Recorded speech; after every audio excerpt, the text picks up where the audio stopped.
बिस्मिल्लाहिर्रहमानिर्रहीम। अस्सलाम वालेकुम स्टूडेंट्स, उम्मीद करता हूँ आप सब खैरियत से होंगे। अल्लाह ताला से दुआ है कि अल्लाह ताला आप सब पर अपनी रहमत का साया बरकरार रखे और मेरे लिए भी दुआ कर दीजिएगा। दुआ के तो कोई पैसे नहीं लगते, तो मेरे लिए भी दुआ कर दीजिएगा। अच्छा स्टूडेंट्स, आज हमने टॉपिक स्टार्ट करना है रेस्पिरेशन। लास्ट वीडियो में हमने लाइट और क्लोरोफिल का रोल देखा फोटोसिंथेसिस में। फिर हमने देखा कि कौन से ऐसे फैक्टर्स हैं जो फोटोसिंथेसिस के रेट पर असर डालते हैं। अब फोटोसिंथेसिस की तरह का ही एक दूसरा प्रोसेस है। उसमें फोटोसिंथेसिस में हमने देखा कि ग्लूकोज बनता है और ऑक्सीजन बनती है। रेस्पिरेशन जो तमाम ऑर्गेनिजम्स करते हैं, चाहे वो प्लांट्स हैं चाहे वो एनिमल्स हैं, रेस्पिरेशन के थ्रू एनर्जी हासिल करते हैं, ऑक्सीजन को इनटेक करते हैं। आज हम रेस्पिरेशन देखेंगे वो क्या होती है और इसके अलावा उसके टाइप्स देखते हैं। रेस्पिरेशन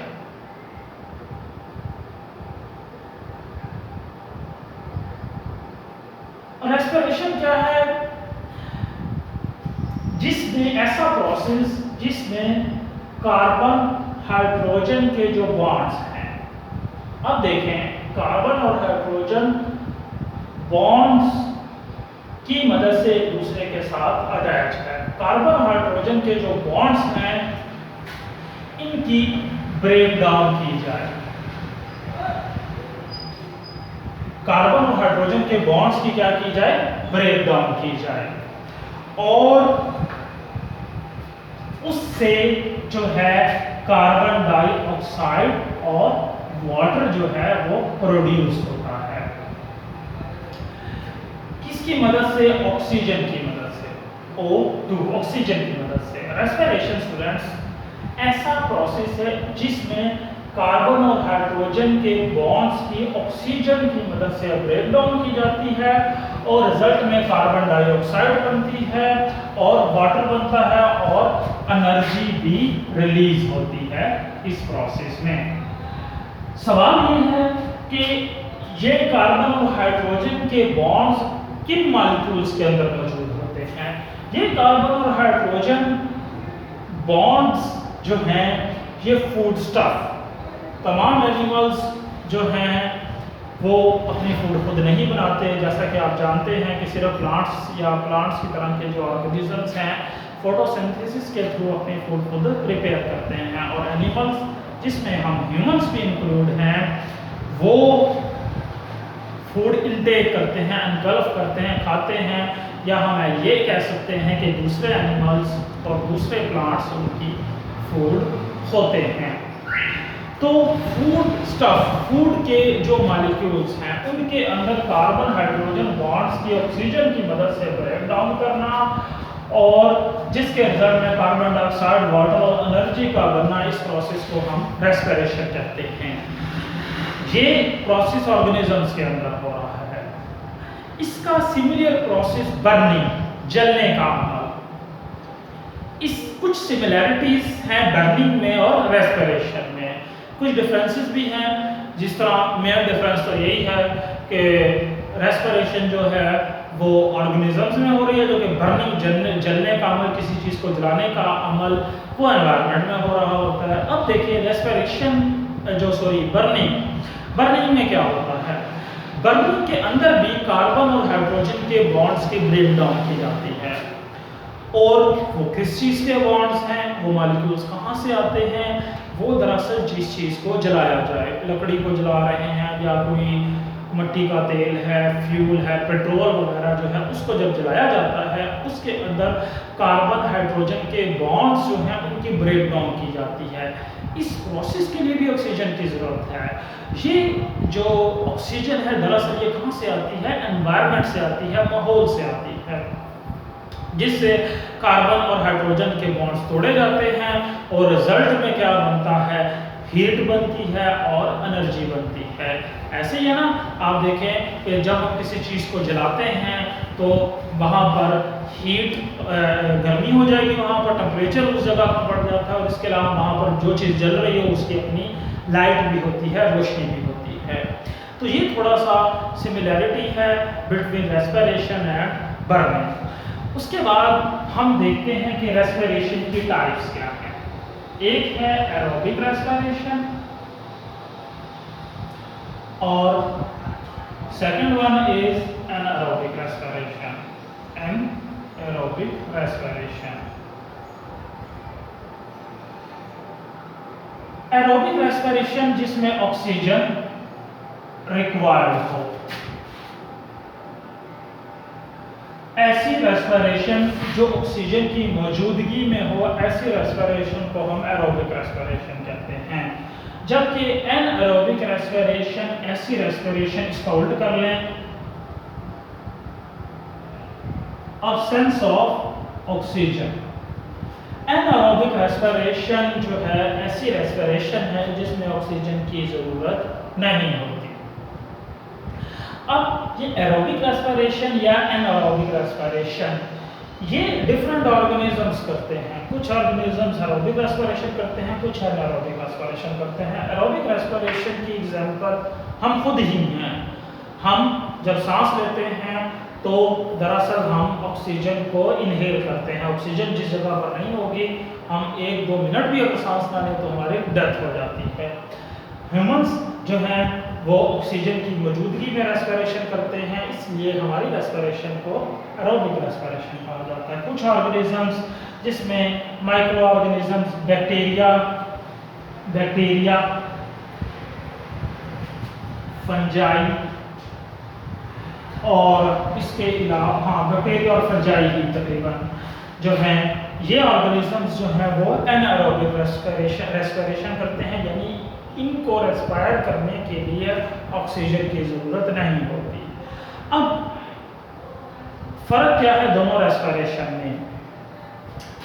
इसमें एरोबिक रेस्पिरेशन में जो ग्लूकोज मॉलिक्यूल है वो कहाँ से आएगा?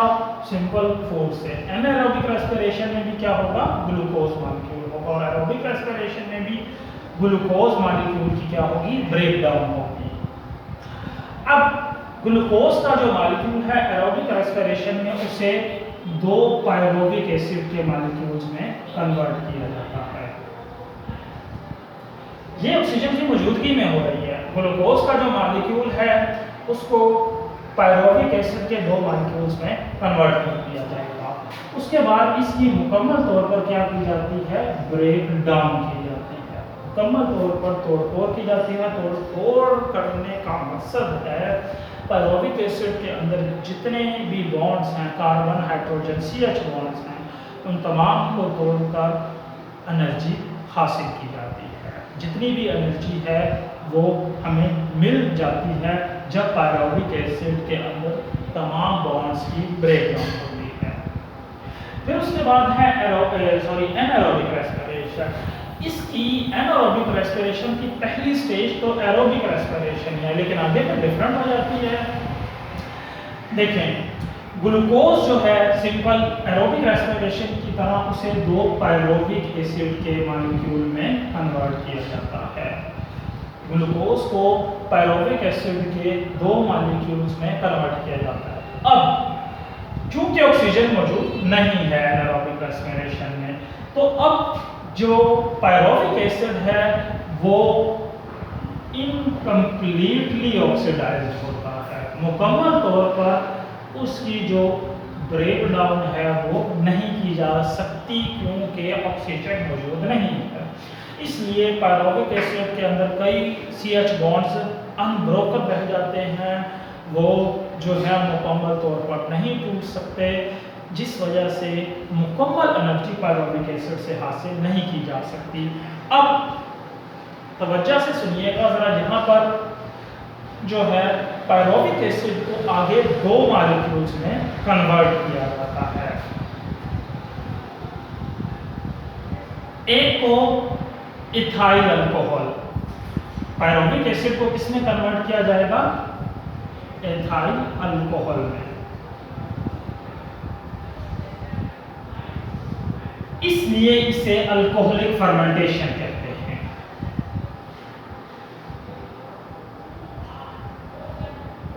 देखें, रिपीट कर रहा हूं, एनारोबिक रेस्पिरेशन की दो टाइप्स हैं, एक है अल्कोहलिक फर्मेंटेशन और दूसरी क्या है, lactic acid fermentation.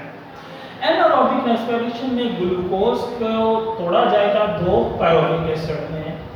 Pyruvic acid की मुकम्मल ब्रेकडाउन नहीं हो सकेगी, जिस वजह से जो पायरोविक एसिड है उसे एथाइल अल्कोहल में कन्वर्ट कर दिया जाता है और क्या बना, एथाइल अल्कोहल बनी, इसलिए इसे अल्कोहलिक फर्मेंटेशन कहा जाता है। ये फर्मेंटेशन जो है कुछ बैक्टीरिया और यीस्ट वगैरह करते हैं। उसके बाद है lactic acid fermentation. Alcoholic fermentation में पायरोविक एसिड को अल्कोहल में कन्वर्ट कर दिया गया था, यहाँ पर लैक्टिक एसिड में कन्वर्ट कर दिया जाता है। पायरोविक एसिड को लैक्टिक एसिड फर्मेंटेशन में कन्वर्ट कर दिया जाता है। देखिए, मैं यहाँ पर बना देता हूँ कि आप भूल ना जाएं। ये एनारोबिक रेस्पिरेशन, इसकी दो टाइप्स, ये वन आ गई अल्कोहलिक फर्मेंटेशन और ये क्या है, lactic acid fermentation. Lactic acid की fermentation.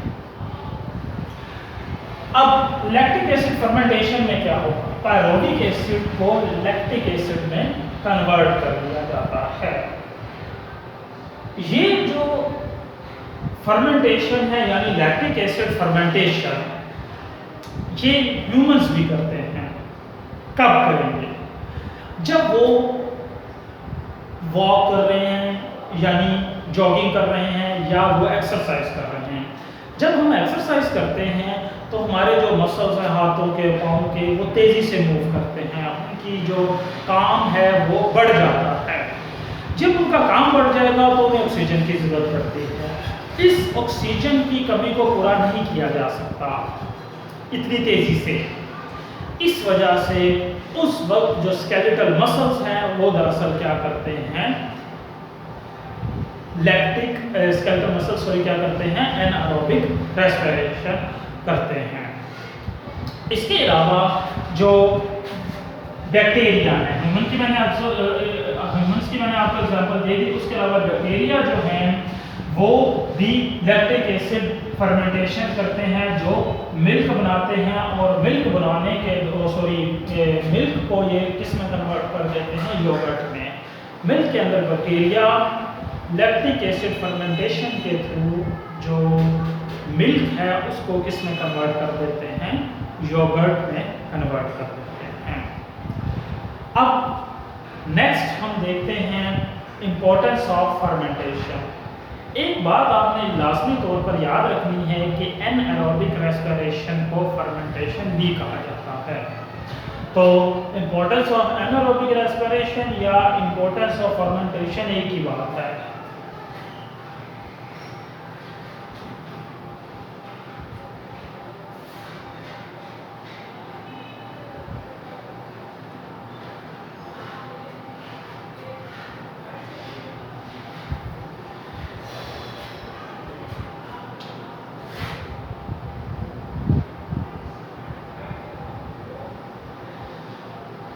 Importance of fermentation,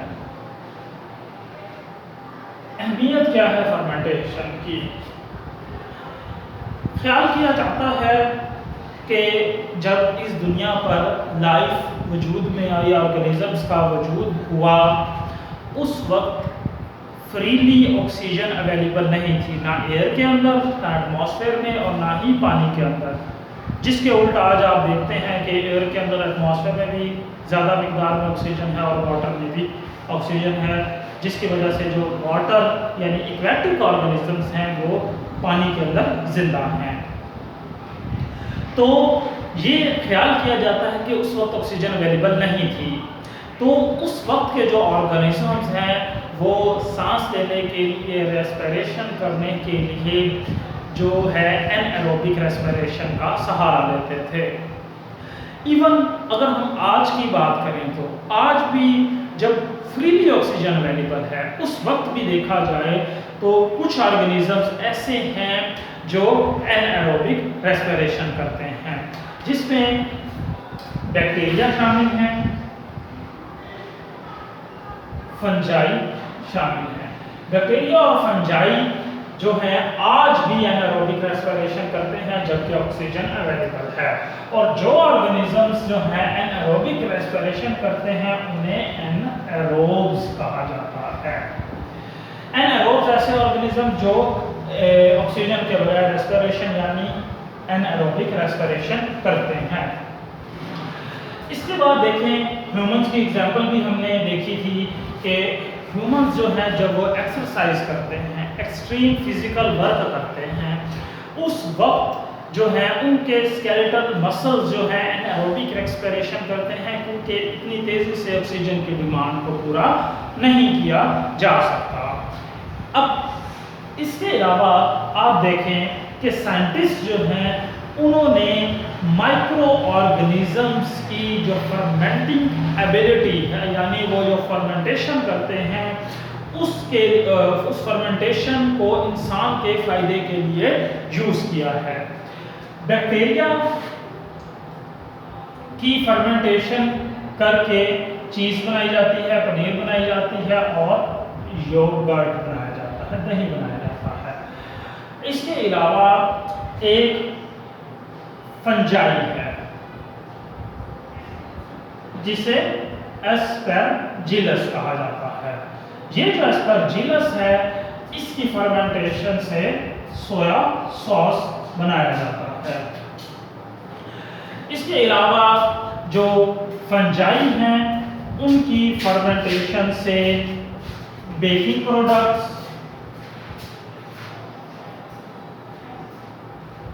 and breathing products बनाई जाती हैं। बेकरी में खाने वाली चीज़ें और इसके अलावा ब्रीदिंग प्रोडक्ट्स यानी मशरूबात जिसमें अल्कोहल शामिल है वो भी फंजाई की फर्मेंटेशन करने की वजह से ये प्रोडक्ट्स बनाई जाती हैं। यहाँ से आप अंदाज़ा कर सकते हैं कि एनारोबिक रेस्पिरेशन ऑर्गेनिजम्स के लिए कितनी इम्पोर्टेंट है। ये हमारा आज का टॉपिक कंप्लीट हो गया है। इसमें जो मैं शॉर्ट क्वेश्चंस हैं वो मार्क करवा देता हूँ, उसको मार्क कर लें और जो लॉन्ग क्वेश्चन बनता होगा मैं वो भी आपको बता देता हूँ कि ये इम्पोर्टेंट लॉन्ग क्वेश्चन है। अब पेज नंबर 130 इस पर रेस्पिरेशन की हेडिंग दी गई है। इसकी बल्कि इस तरह करें कि हेडिंग नोट करें एरोबिक एंड एनारोबिक रेस्पिरेशन की। इस हेडिंग की ऊपर थर्ड लाइन के दरमियान से मैं पढ़ रहा हूँ। The CH bonds are broken down by oxidation reduction reaction and so carbon dioxide and water also produced. The cellular energy yielding process called cellular respiration। यहाँ तक डेफिनेशन बनेगी सेलुलर रेस्पिरेशन की। रेस्पिरेशन या सेलुलर रेस्पिरेशन एक ही बात है। जो glucose है उसकी जो ऑक्सीडेशन रिडक्शन की जाती है वो दरअसल हमारे सेल्स ही करते हैं।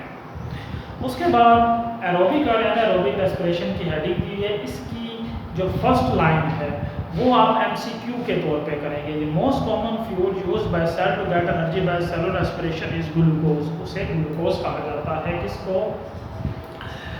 जो फ्यूल है यानी जो सेल है वो एनर्जी हासिल करेगा उसका जो फ्यूल है ईंधन क्या है? ग्लूकोज है। इसकी सेकंड लाइन के लास्ट वर्ड्स रीड कर रहा हूँ। The cellular respiration occurring in the presence of oxygen is called aerobic respiration. यहाँ तक एरोबिक रेस्पिरेशन की डेफिनेशन।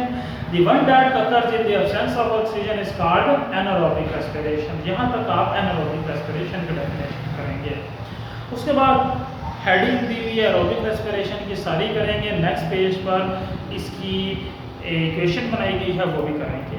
एनारोबिक रेस्पिरेशन, आगे ब्रैकेट में देखें फर्मेंटेशन लिखा है, जैसा कि मैंने पहले आपको बता दिया था कि एनारोबिक रेस्पिरेशन को फर्मेंटेशन भी कहा जाता है।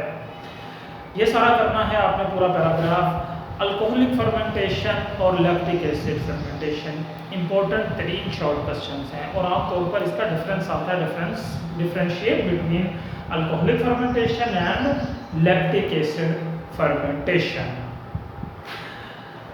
इसके बाद इंपॉर्टेंस ऑफ फर्मेंटेशन बहुत इंपॉर्टेंट लॉन्ग क्वेश्चन है, अक्सर बोर्ड में ये क्वेश्चन आता है, पूरा करना है। और देखें आप, इतना बड़ा भी नहीं है ये लॉन्ग क्वेश्चन। इसकी 3rd लाइन के दरमियान से रीड कर रहा हूँ, इंपॉर्टेंट 3 शॉर्ट क्वेश्चन है। इवन टुडे, 3rd लाइन के दरमियान से, even today when free oxygen is available some organisms include some bacteria and some fungi get energy from anaerobic respiration and are called anaerobes। इन्हें anaerobes कहा जाता है। इसके अलावा जो है इसका जो नीचे वाला पैराग्राफ है वो पूरा पैराग्राफ क्या है, इम्पोर्टेंस का फर्मेंटेशन का, यानी साइंटिस्ट जो हैं कैसे उन्होंने जो माइक्रो ऑर्गेनिजम्स हैं उनकी फर्मेंटिंग एबिलिटीज़ को यूज़ करके डिफरेंट प्रोडक्ट्स बनाए हैं। ये बेटा आज आपका टॉपिक है, इसको आपने कंप्लीट तैयार करना है। अच्छी तरह तैयार करके आप इसकी मुझे आरपी सबमिट करवाएंगे ऑनलाइन व्हाट्सएप के थ्रू। नेक्स्ट वीडियो में स्टूडेंट्स हम देखेंगे टॉपिक मैकेनिज्म ऑफ रेस्पिरेशन कैसे होती है। तब तक के लिए मुझे इजाज़त दें और इंशाल्लाह नेक्स्ट वीडियो में मैं एक न्यू टॉपिक यानी मैकेनिज्म ऑफ रेस्पिरेशन के साथ हाजिर होऊंगा। तब तक के लिए अल्लाह हाफिज़।